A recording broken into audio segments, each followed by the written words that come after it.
ओम शांति। 11 फरवरी 2023। प्यारे बाबा की मीठी मधुर मुरली। मीठे बच्चे, सदा अपने को राज ऋषि समझकर चलो तो तुम्हारे सब दिन सुख से बीतेंगे, माया के गुटके से बचे रहेंगे। प्रश्न है, कौन सा चांस तुम्हें अभी है फिर नहीं मिलेगा? उत्तर, अभी थोड़ा समय है जिसमें पुरुषार्थ कर पढ़ाई से ऊंच पद पा सकते हो, फिर यह चांस नहीं मिलेगा। यह जीवन बड़ा दुर्लभ है, इसलिए कभी यह ख्याल नहीं आना चाहिए कि जल्दी मरे तो छूटे। यह ख्याल उन्हें आता जिन्हें माया तंग करती है या कर्म भोग है। तुम्हें तो बाप की याद से मायाजीत बनना है। गीत है धीरज धर मनुआ। ओम शांति। बच्चों ने गीत सुना, किसने कहा और किससे सुना? बेहद के बाप ने कहा और सभी सेंटर्स के बच्चों ने सुना। देखो, बाप का बुद्धि योग सभी बच्चों की तरफ जाता है। सभी सेंटर्स के जो भी ब्राह्मण कुलभूषण व स्वदर्शन चक्रधारी अथवा राज ऋषि बच्चे हैं, उन बच्चों को यह भी स्मृति में रहना चाहिए कि हम राज ऋषि हैं, राजाई के लिए पुरुषार्थ कर रहे हैं।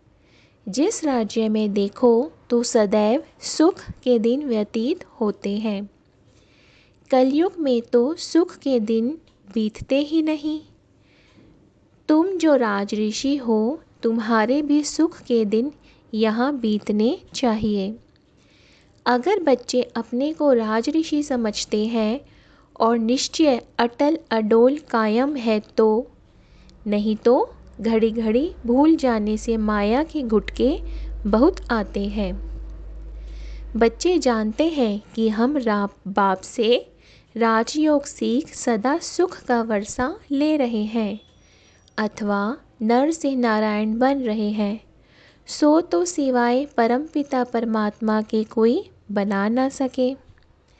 परमपिता परमात्मा जब कहा जाता है तो किसी साकार व आकार की तरफ बुद्धि नहीं जाती, निराकार बाप को ही याद करते हैं।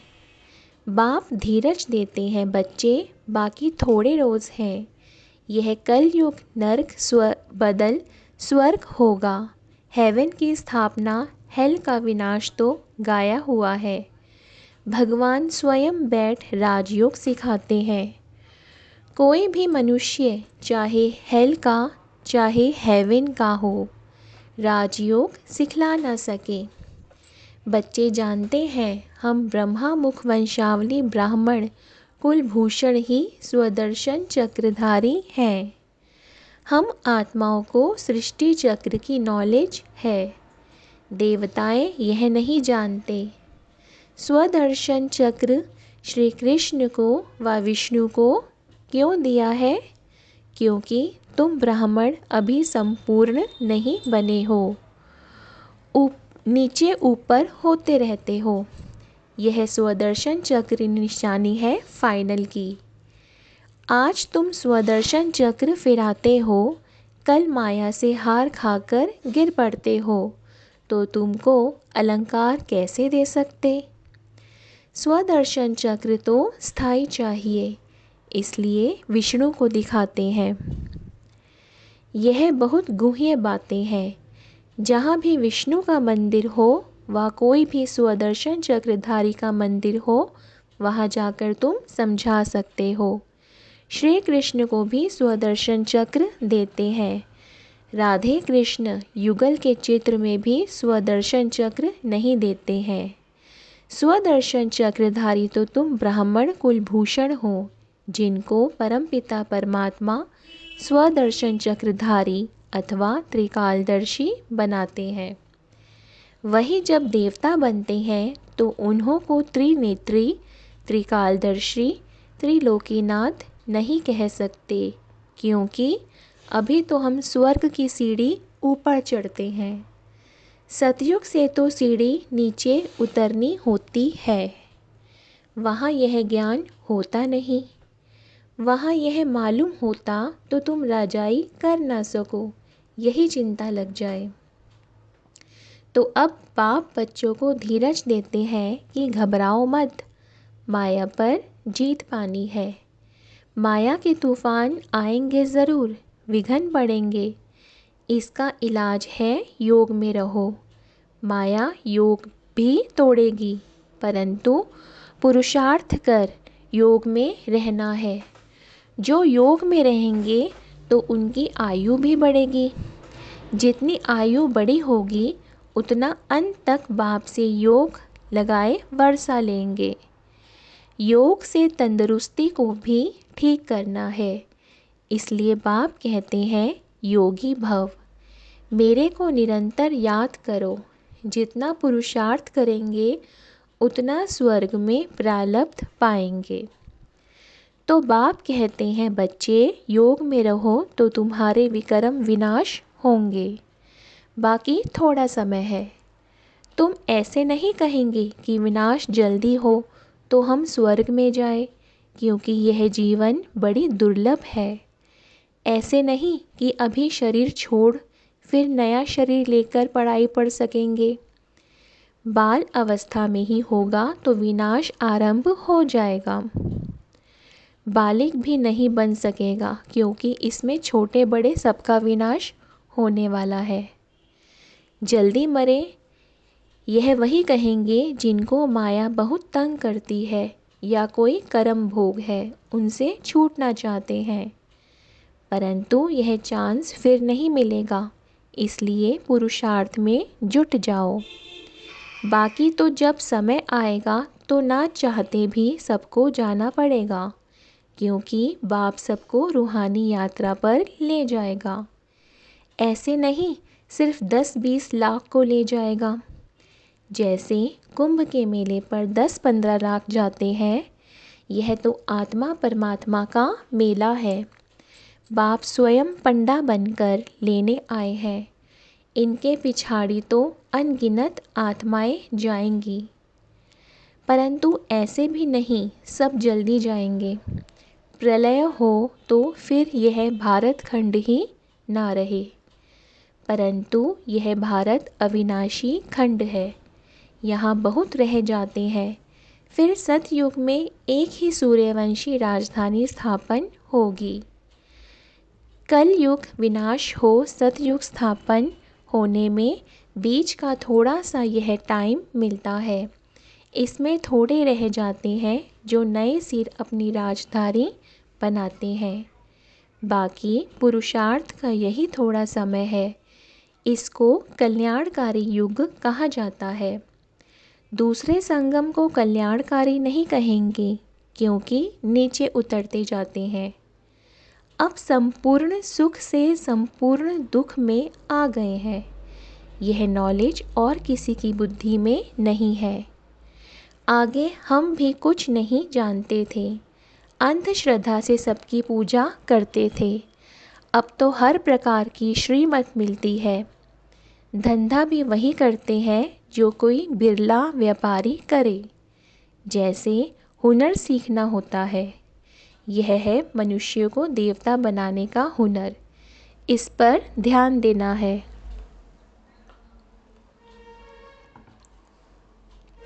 बाप रोज़ अमृत वेले आकर पढ़ाते हैं, तो उस समय बाप के सामने सब सेंटर्स के बच्चे हैं।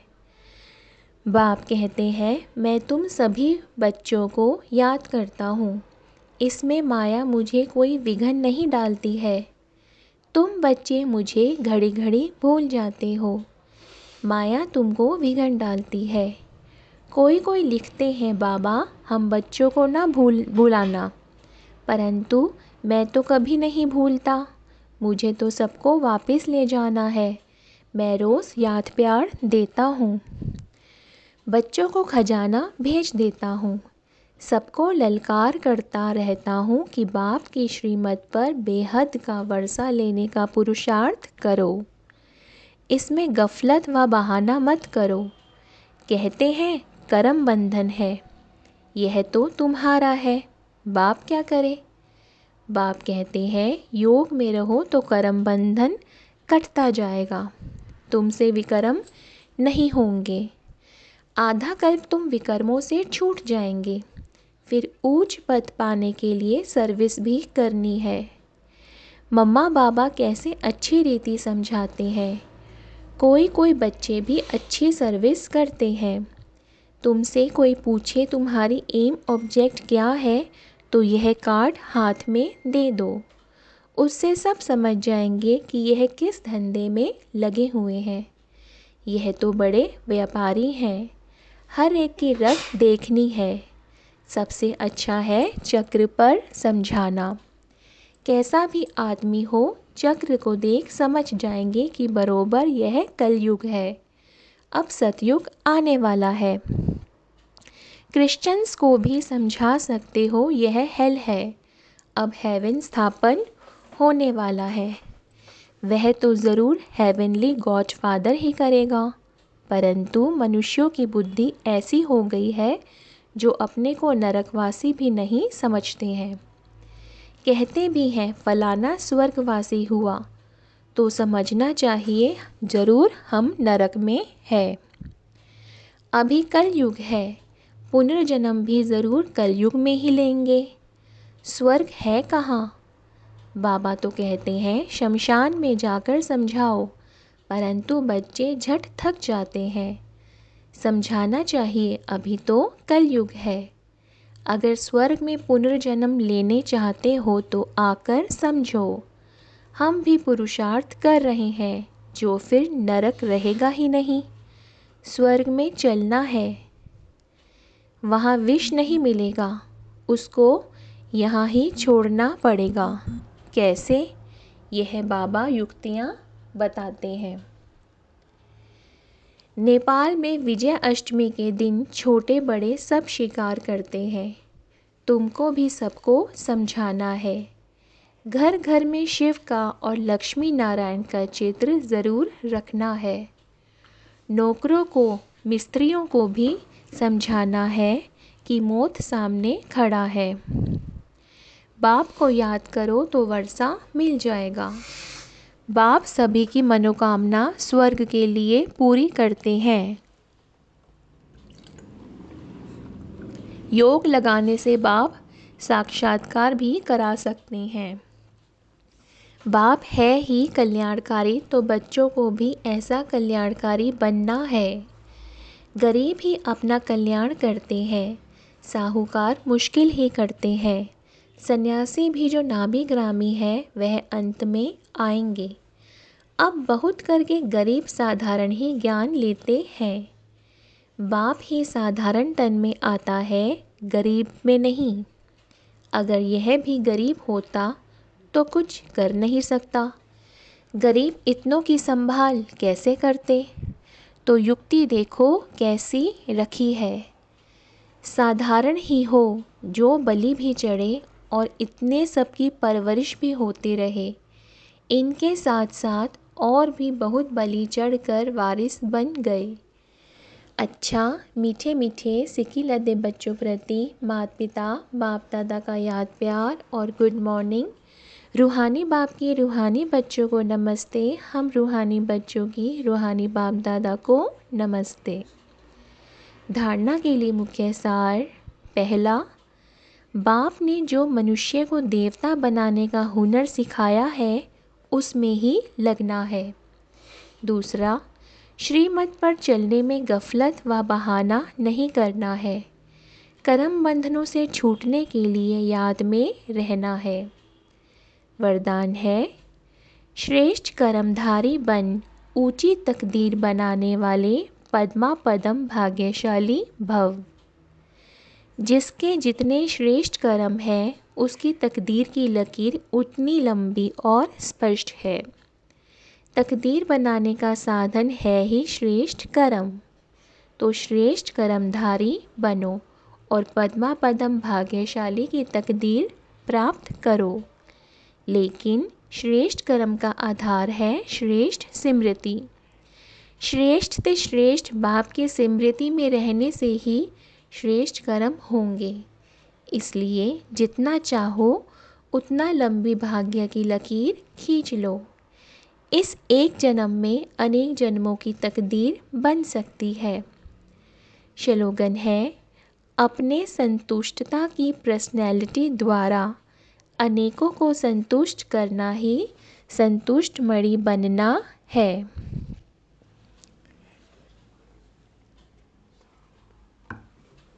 मातेश्वरी जी के अनमोल महावाक्य।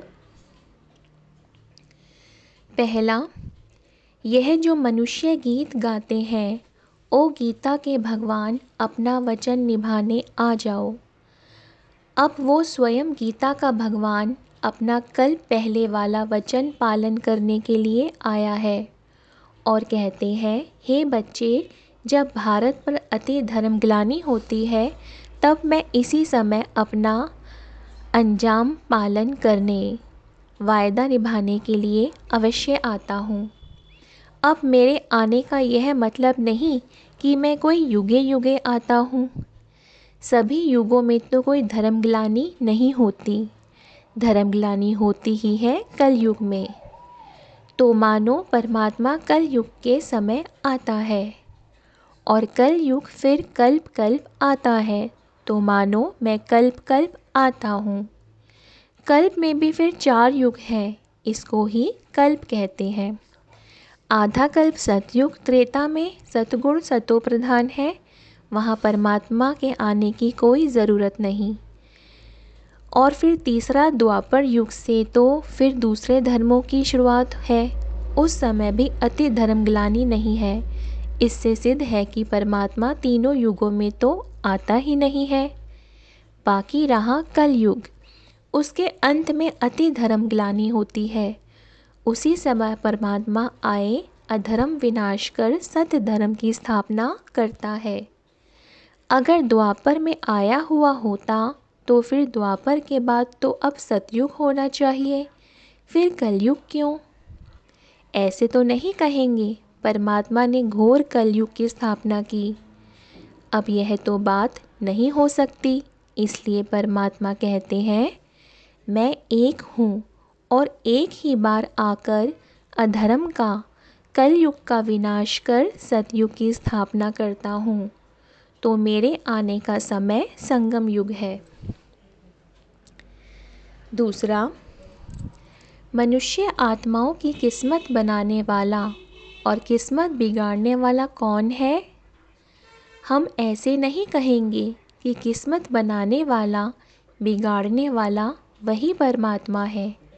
बाकी यह ज़रूर है कि किस्मत को बनाने वाला परमात्मा है और किस्मत को बिगाड़ने वाला खुद मनुष्य है। अब यह किस्मत बने कैसे और फिर गिरे कैसे, इस पर समझाया जाता है। मनुष्य जब अपने को जानते हैं और पवित्र बनते हैं तो फिर से वो बिगड़ी हुई तकदीर को बना लेते हैं। अब जब हम बिगड़ी हुई तकदीर कहते हैं तो इससे साबित है कोई समय अपनी तकदीर बनी हुई थी जो फिर बिगड़ गई है। अब वही फिर बिगड़ी तकदीर को परमात्मा खुद आकर बनाते हैं। अब कोई कहे परमात्मा खुद तो निराकार है, वो तकदीर को कैसे बनाएगा? इस पर समझाया जाता है निराकार परमात्मा कैसे अपने साकार ब्रह्मा तन द्वारा, अविनाशी नॉलेज द्वारा हमारी बिगड़ी हुई तकदीर को बनाते हैं। अब यह नॉलेज देना परमात्मा का काम है। बाकी मनुष्य आत्माएं एक दो की तकदीर को नहीं जगा सकती हैं। तकदीर को जगाने वाला एक ही परमात्मा है, तभी तो उन्हों का यादगार मंदिर कायम है। अच्छा, ओम शांति।